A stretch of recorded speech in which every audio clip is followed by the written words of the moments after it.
दोस्तों नमस्कार, स्वागत है आप सभी का एमसीबी सुनील में। आई होप आप सभी अच्छे होंगे। आज मैं आपके लिए लेकर आया हूं समीकरण अर्थात इक्वेशन। तो दोस्तों इक्वेशन पर जाने से पहले मैं आपको दो क्वांटिटीज़ अर्थात दो राशियों के बारे में बताऊंगा जिनके बिना एक समीकरण बन ही नहीं सकता।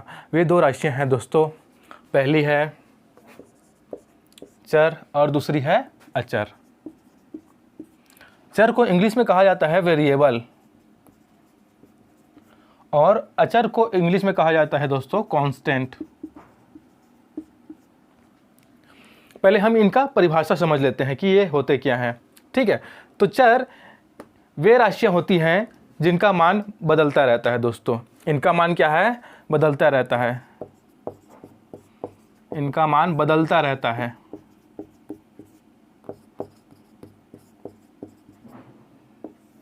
और अचर वे राशियां होती है जिनका मान स्थिर रहता है, वो कभी नहीं बदलता है। इनका मान कभी नहीं बदलता है।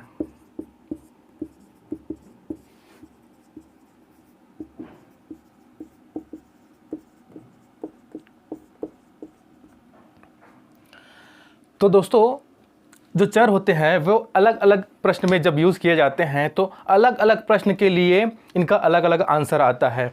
जैसे एक प्रश्न में 10 आया है तो अगर उसी चर को हम दूसरे प्रश्न में यूज़ करें तो वो हो सकता है 20 आए, हो सकता है 50 आए, अर्थात इसका जो मान है वो हमेशा बदलता रहता है दोस्तों। जो चर होते हैं उनको हम इंग्लिश अल्फ़ाबेट के लेटर से डिनोट करते हैं। इनको हम इंग्लिश अल्फ़ाबेट के जो लेटर होते हैं ABC से लेकर XYZ, इनके बीच जितने भी लेटर्स होते हैं उनमें से किसी भी एक लेटर्स को अगर हमने ज़रूरत है उस हिसाब से वेरिएबल के रूप में यूज़ करते हैं दोस्तों। ठीक है, तो देखिए चर वे होते हैं जिनका मान बदलता रहता है और चर को हम इंग्लिश अल्फ़ाबेट के जो स्मॉल लेटर्स हैं उनसे डिनोट करते हैं दोस्तों।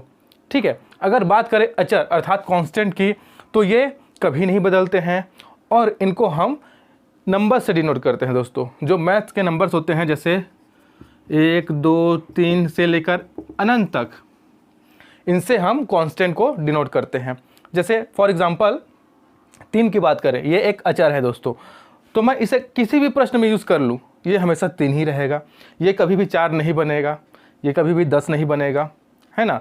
बट अगर मैं अगर मैं वेरिएबल x का यूज़ करूँ तो ये एक प्रश्न में अगर 2 आता है तो हो सकता है दूसरे प्रश्न में ये 10 आए, तीसरे प्रश्न में ये 50 आए। इस तरीके से इसका मान बदलता रहता है दोस्तों। बट जो अचर होते हैं, जो कांस्टेंट होते हैं, उनका वैल्यू कभी भी चेंज नहीं होता है।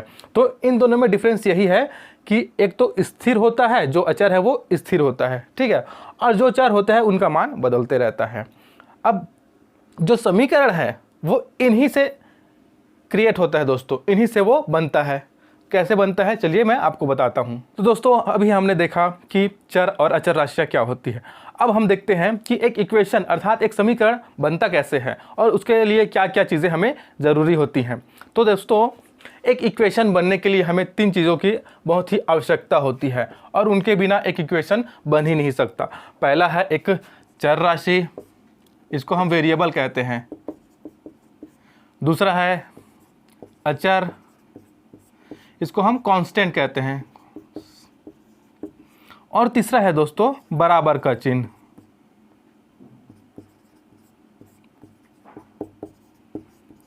तीसरा है बराबर का चिन्ह। ठीक है, चर कौन कौन से होते हैं? ये होते हैं ABC से लेकर XYZ। ये जो इंग्लिश अल्फ़ाबेट के लेटर्स हैं वो जो हैं हम उन्हें वेरिएबल के रूप में यूज़ करते हैं। अगर हम बात करें कांस्टेंट की तो नंबर्स को हम कांस्टेंट के रूप में यूज़ करते हैं दोस्तों, जैसे 1 2 3 से लेकर इन्फिनिटिव तक, है ना। तो जो चर होते हैं उनका मान बदलता रहता है, वो स्थिर नहीं होते हैं। बट जो कांस्टेंट अर्थात अचर होते हैं उनका मान स्थिर होता है, वो कभी नहीं बदलता है। ये नंबर्स में होते हैं दोस्तों। ठीक है, अब इक्वेशन क्या होता है?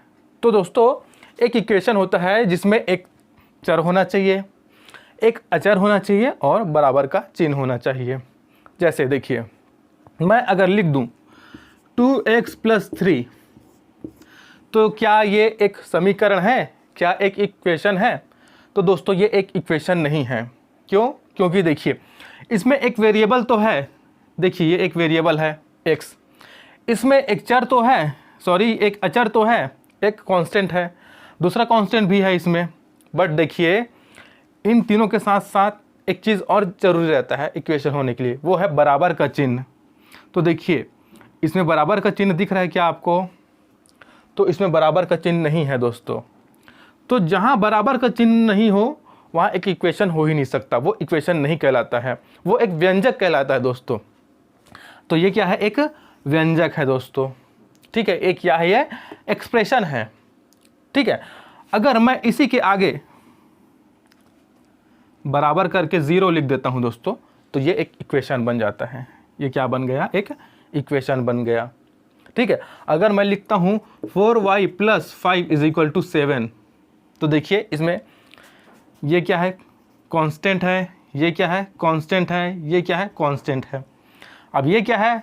वेरिएबल है। तो देखिए हमारे रूल के हिसाब से एक वेरिएबल होना चाहिए, देखिए वेरिएबल है, कांस्टेंट होना चाहिए, देखिए कांस्टेंट है, और तीसरा क्या है? बराबर का चिन्ह होना चाहिए, देखिए यहाँ पर बराबर का चिन्ह है। अब ये जो है तीनों को सेटिस्फाई कर रहा है दोस्तों, तो ये क्या हो गया? ये एक इक्वेशन हो गया। इससे हमें ये चीज़ समझ में आता है कि एक इक्वेशन बनने के लिए 3 चीज़ें मस्ट हैं। वो क्या क्या है? एक होना चाहिए चर या वेरिएबल, दूसरा होना चाहिए अचर या कांस्टेंट, तीसरा है बराबर का चिन्ह। ये तीनों चीज़ें मिल करके एक इक्वेशन का निर्माण करती है दोस्तों, ठीक है। देखिए चर को हम डिनोट करते हैं इंग्लिश अल्फ़ाबेट्स के स्मॉल लेटर से, अचर को हम डिनोट करते हैं नंबर से, और तीसरा है बराबर का चिन्ह दोस्तों, जो आप जानते हैं, ठीक है। दोस्तों चलिए मैं आपको बताता हूँ कि समीकरण किसको कहते हैं या फिर समीकरण का परिभाषा क्या होता है।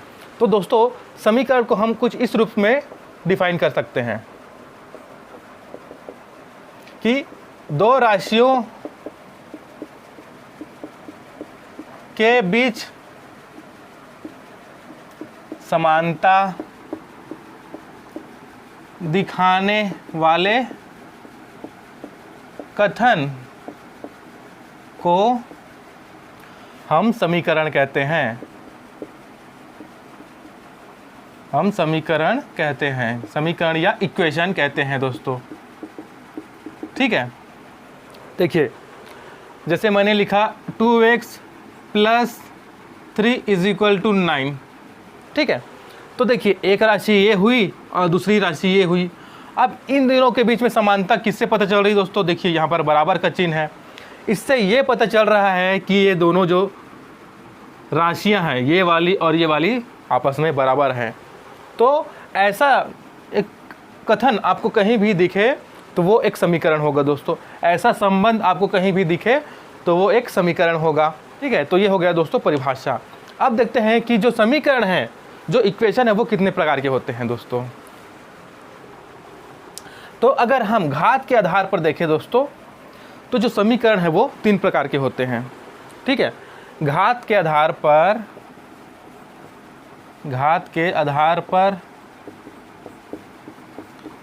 समीकरण 3 प्रकार के होते हैं।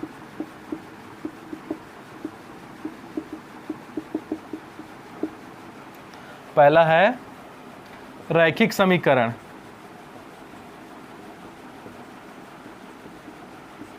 इसको इंग्लिश में कहते हैं दोस्तों लीनियर इक्वेशन।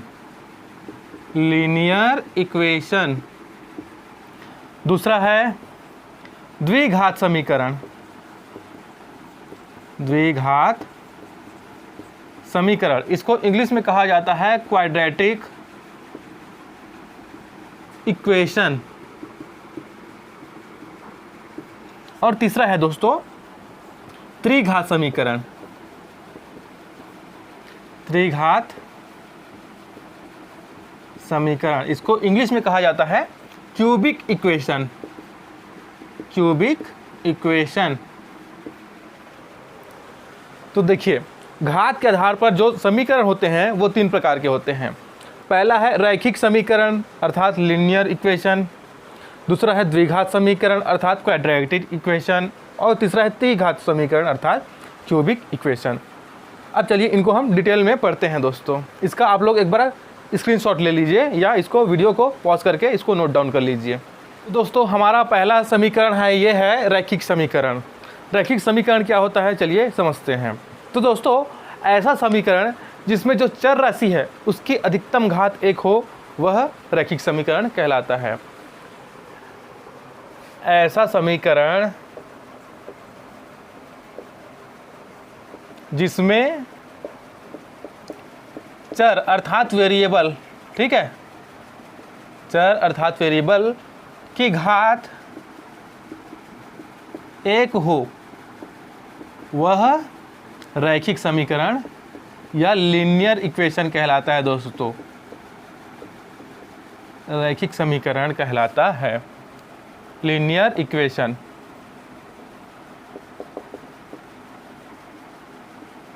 कहलाता है। जैसे एग्जाम्पल के लिए देखते हैं, यहाँ पर मैं लिख देता हूँ x + 2 = 0। तो देखिए इसमें चर, इसमें वेरिएबल क्या है, तो इसमें वेरिएबल है दोस्तों x। अब यहाँ पर x की घात 1 है, यहाँ पर कुछ नहीं है, इसका मतलब इसकी घात 1 है, ठीक है। मैं अगर लिख दूँ x + y = 2, अब इसमें देखिए वेरिएबल कौन कौन से हैं, तो इसमें वेरिएबल x भी है दोस्तों और y भी है। तो देखिए x के ऊपर कुछ नहीं है, y के ऊपर कुछ नहीं है, तो इसके दोनों के ऊपर कुछ नहीं है, इसका मतलब इनके ऊपर एक एक है घात में, ठीक है। कुछ नहीं है मतलब आप एक मान के चलिएगा घात में, ठीक है। अगर मैं यहाँ पर लिख दूँ x + y + z = 0, तो देखिए यहाँ पर 3 वेरिएबल्स हैं, x है, y है और z है। तो इन तीनों के ऊपर कुछ नहीं दिख रहा है, इसका मतलब इन तीनों में घात 1 1 है दोस्तों, ठीक है। तो जिस चर में, ऐसा समीकरण जिसमें चर जो राशि है उसकी घात 1 हो, वह रैखिक समीकरण कहलाता है दोस्तों, ठीक है।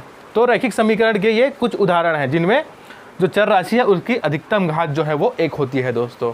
चलिए देखते हैं कि द्विघात समीकरण अर्थात क्वाड्रेटिक इक्वेशन क्या होता है। तो दोस्तों हमारा दूसरा समीकरण है, ये है द्विघात समीकरण अर्थात क्वाड्रेटिक इक्वेशन। इसकी परिभाषा है कि ऐसा समीकरण जिसमें चर अर्थात वेरिएबल की घात 2 हो, वह द्विघात समीकरण कहलाता है। ऐसा समीकरण जिसमें जो वेरिएबल होती है उसकी अधिकतम घात 2 हो, वह द्विघात समीकरण या क्वाड्रेटिक इक्वेशन कहलाता है दोस्तों। चलिए एग्जाम्पल देखते हैं इसके। तो देखिए मैं लिखता हूँ x ऊपर में 2 = 0, ठीक है। तो देखिए इसमें वेरिएबल कौन सा है, तो x है इसमें वेरिएबल, इसकी घात देखिए यहाँ पर दिया है 2, ठीक है। दोस्तों अगर कोई भी नंबर इस तरीके से लिखा है, मान लीजिए ये, तो ये जो होता है ये आधार होता है, ये जो होता है वो आधार होता है और ऊपर में जो होता है वो घात होता है दोस्तों, ठीक है। ये जो होता है उसको घातांक भी कहते हैं, ये क्या होता है, एक घातांक होता है दोस्तों, और नीचे का होता है वो आधार होता है। तो देखिए वेरिएबल ये है, इसका घात कितना है 2, और हमारे परिभाषा में क्या कहा गया है कि ऐसा समीकरण जिसमें चर की जो घात है वो 2 हो। तो देखिए इसमें चर राशि जो है उसकी घात 2 है, तो ये क्या हो गया, ये क्वाड्रेटिक इक्वेशन या द्विघात समीकरण हो गया। एक और एग्जांपल देखें तो देखिए x² + y² = 4। इसमें देखिए ये जो है वेरिएबल है, ये भी एक वेरिएबल है। अब दोनों की घात देखिए, तो दोनों में घात है 2। तो देखिए हमारे परिभाषा के अनुसार ये भी क्या हो गया, ये भी हो गया दोस्तों द्विघात समीकरण, ठीक है। अगर मैं लिख दूँ x² + y² + z² = 16, तो देखिए इन तीनों में दिख रहा होगा आपको जो वेरिएबल्स हैं उसकी अधिकतम घात जो है 2 है, तो ये भी क्या हो गया, ये द्विघात समीकरण हो गया, ठीक है। तो ऐसे समीकरण जिनमें आपको दिखे कि वेरिएबल की घात जो है वो 2 है, वो होंगे द्विघात समीकरण दोस्तों, ठीक है। चलिए बढ़ते हैं अब त्रिघात समीकरण पर। तो दोस्तों हमारा तीसरा समीकरण है, ये है त्रिघात समीकरण अर्थात क्यूबिक इक्वेशन। तो इसका परिभाषा है ऐसा समीकरण जिसमें चर की घात 3 हो, वह त्रिघात समीकरण या क्यूबिक इक्वेशन कहलाता है। ऐसा समीकरण जिसमें चर की अधिकतम घात कितनी हो, 3 हो, वो क्या कहलाता है, वो त्रिघात इक्वेशन या क्यूबिक इक्वेशन कहलाता है दोस्तों। चलिए इसके एग्जाम्पल देखते हैं। तो देखिए, अगर मैं लिख दूँ x⁻³ + 2 = 29।